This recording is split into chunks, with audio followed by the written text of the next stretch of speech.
මානව වාසය අතරට දීගලමින් පවතිනවා.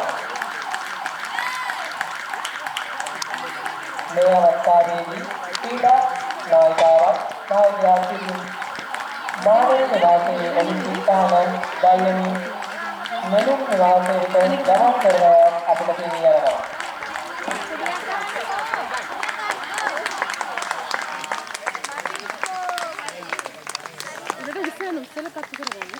ඉතින් පොඩ්ඩක් එල කරන්න ඕන. හරි එල කරලා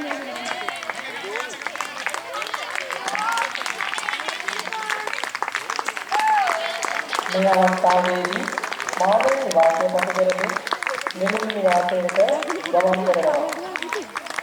සියලුම ක්‍රීඩකයන් සහජීවනයේ සහ එකමුතුවම විද්‍යාල බව අපිට පෙනී යනවා.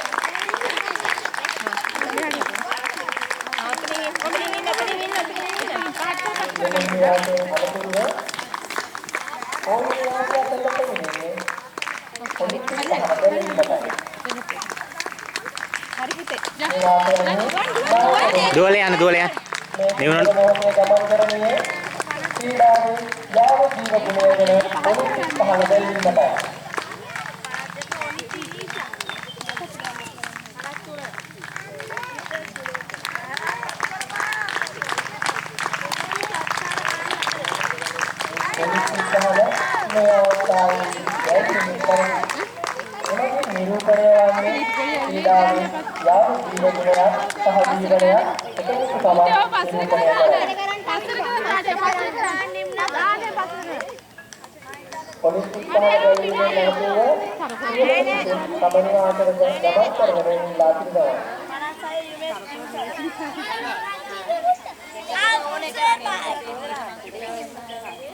ඔයාලා රස්නේ එතන ළමයින්ටනේ